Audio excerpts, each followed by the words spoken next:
Hey guys, I'm going to be doing a bit of a different video today. This is a breakdown of my Blade Runner sci-fi style scene. Um, Worked on it for a few days. I'm going to go through the modeling, texturing, not so much lighting, maybe a bit of lighting, and the post-processing part of it, and color correction, whatever you want to call it. So yeah, a bit of a different video, but let's get into it. Okay, so for the general idea of the scene was to have a like a large scale building. So this is what I came up with. I went for the direction of simple geometry and, if you want to call it, complex textures. So basically this is what I came up with. As you can see, haven't even unwrapped it properly. And originally the camera was more based to the left, so as you can see, if I go into camera mode, this is what it looks like as the final scene. So you can barely see, you can sort of just see the fog, the steam and the sort of corner of the building. That's what I ended up going for. But basically, as you can see, super simple textures, super simple model and topology and whatever you want to call it. And at the end of the day, I think the textures are also kind of simple. Basically, this is what it looks like in render mode. I think it looks alright. Probably it's probably the first time I'm trying more realistic textures for a scene. I wouldn't say I aced it, but I think I did an alright job. So basically you can see the setup is pretty simple. It's two textures, like you've got this, I don't know what you'd call this shit texture, and like a concrete texture, both from textures.com. Basically I put it through a mix, or a multiply actually. And then I watched this tutorial. I can't remember which tutorial it was. I'll try and find the link for it.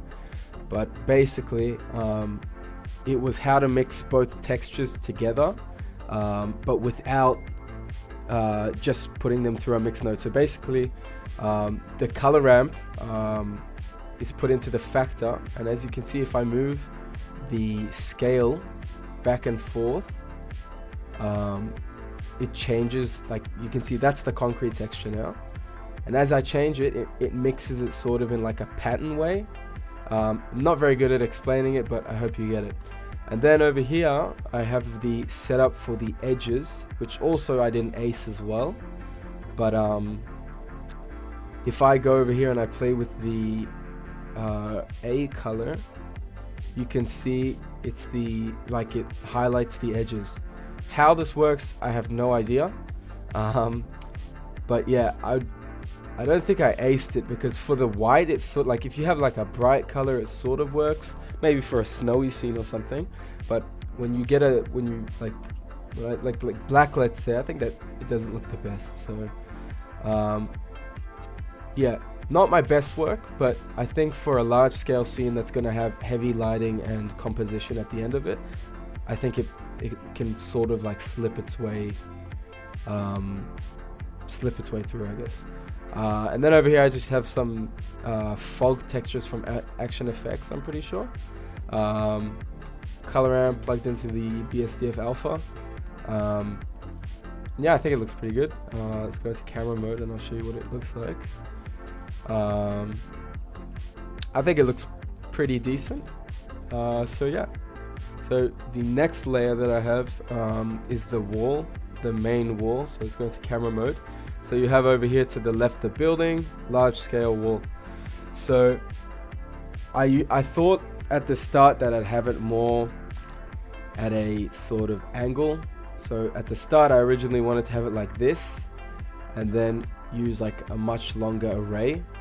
In the end I sort of opted not to have that. I thought it looked much better like just having a straight line. I think I don't know how you'd call it, the shot, the camera shot is a very wide scale shot, and I think for this it kept things clean, but at the same time it still looked It didn't look like linear, if that's what you want to call it. So over here you can see very basic geometry. Obviously I'm using an array, it just helps with render time. Terrible topology. And basically I find that if you have a very simple geometry and then you just slap on a photorealistic texture, it will always look good. Or if you know how to make it look decent, it will look good in your render. So basically I have the wall, and then I just modeled these sort of, I don't know what you'd call these, like a power generator or whatever. Just add a bit more, you know, detail to the wall instead of just having it be just the wall. So yeah. So this is what it looks like in render mode. I have my lighting setup usually is very, like, I don't have like a proper sort of like game plan when it comes to lighting. I'll just usually use area lights. I find that those are the best. For my liking, I like to use area lights. And basically I just have a rim light, sort of, if that's what you want to call it. I always have a sort of very strong backlighting. Makes the model pop, I find. I'll have like a sort of a subtle side lighting. And then also I'll show you like with the other models, because these lights aren't just for this model, it's also for other models. But anyway, besides the point, this is what the model looks like in render mode, and my texture setup is very simple. So it's just basically same, you know, textures.com concrete model, texture slapped onto the model. For my noise, I just have for my roughness, I have a noise texture and a color ramp, and then I just play around with the roughness until I like it. Also gives it, you know, you can play around with the roughness and the detail of the actual noise texture that you're plugging into the roughness, to give it some more detail. Like, you know, you can play around with it depending on how photorealistic you want it to look. And then I've got a normal texture plugged into a normal map. I didn't use a bump or anything, just because I found that it's, you know, you're not seeing the wall in very high detail. You're seeing it after you have a volume. I'll show you the volume layer as well, but you have the wall behind the volume layer and also depth of field. So I found no need to use a bump for this wall, like a bump texture for this wall. And yeah, and for these generator things as well, just, you know, little cylinders, or cylinder, is it cylinder? I don't know. Emission, same story pretty much. So that's the wall. Looks very good, I think. For the third layer, I have this bridge. It's actually not my bridge, it's Lane Wallace's bridge. I was very inspired by his work, by the Rainy Alley work that he did, and that blend file that he created is actually downloadable. So this is actually just a retextured version of his bridge. Very simple, but I think it really adds some depth to the scene, especially past the fog layer, the volume layer, sorry. And then I just added some, you know, like, it's literally just a bunch of paths that I played around with the vertices and stuff, and then brought up the geometry, the depth, sorry. Very straightforward. Let's have a look. I won't go ahead and show you the process of the texturing, because also the textures, as you can see, are extremely straightforward. So yeah, and all together, this is what the scene looks like. I'm pretty happy with it. I spent a few days working on it, on and off, and this is what it looks like for now. So let's go into render mode, and I think that looks pretty good, but I felt at the end, I didn't know if I wanted to have the scene with volume or not.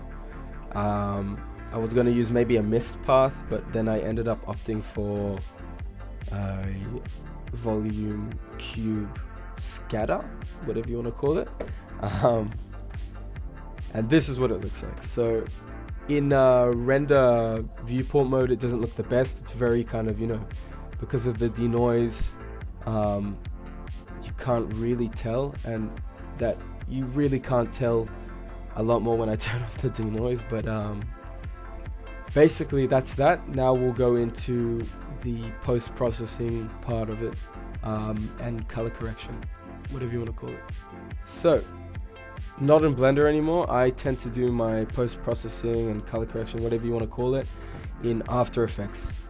I don't use the compositor in Blender. I don't know how good that is, but I tend to prefer to use the tools in After Effects. So basically, my workflow in After Effects is very basic. It's always me starting off with a motion tile. No, let's do this actually from scratch. Let's delete all of these, and let's do it from scratch. So first off, we'll go into the effects and presets, and we'll go motion tile. Motion tile I always use. I find it makes the scene way more cinematic. My preference, there's some people who don't like it. I just tend to like it. So in the output height, I will tend to do an 80. I think that looks pretty good. Then I'll shut the window just to keep it organized. After that, I'll add a grain. Add grain. In the viewing mode, I'll set it to final output. Now that's extremely grainy. I don't like that much. So what we'll do is we'll turn the density down to a 0.3, and the size, I like to size it down a lot. So you can still tell, let's see, you can slightly tell that there's a grain there. So you can see that, zoom in a bit, but much more subtle. So we've got motion tile, add grain.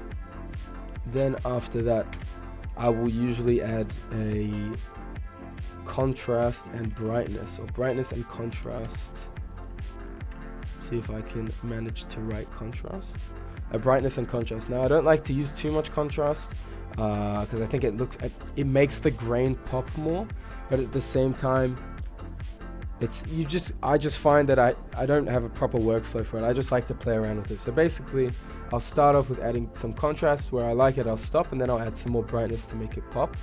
And as you can see, when I turn it off, it gives it much more depth. I find, especially in the background, as you can see. I think that looks better, and then you can just play around with it. So add maybe a bit more contrast, a bit more brightness, and I think that's looking pretty good. So I just find it makes everything pop more. So there's brightness and contrast, and then I will use a selective color, and this just lets you play around. You open details, the details tab, and this just lets you play around with the colors if you want them, like to play around with the hues and stuff like that. So obviously we don't have much red in this scene. It's the majority of the scene is like a blue tint. So the colors that I will focus on are blue, cyan, cyan, whatever you want to call it, and green. And then you can just play around with it. So obviously basically it's playing around with it until you like it, until you think it looks good. So if I want a more blue tint, then I can add more percentage to the cyan meter, or whatever you want to call it. It's very straightforward, and the final output will look like this. So this is the before, and this is the after. I find that it makes a huge difference. And yeah, I also add a snowfall texture, and you can just play around with that, with the speed, as you can see, with the depth. Always add depth to it, because if it's a 0, it doesn't look good at all. Once you start adding depth to the snow, it looks much better. So yeah, that's pretty much it. I hope I helped out. First time doing a video like this, so bear with me. Should have said that at the start of the video, but yeah, hope you guys enjoyed. Please leave your tips if you have any suggestions in the comments. I would love to hear them. And yeah, thanks for watching, guys. Ciao. Sector 5 seems to be a recurring theme.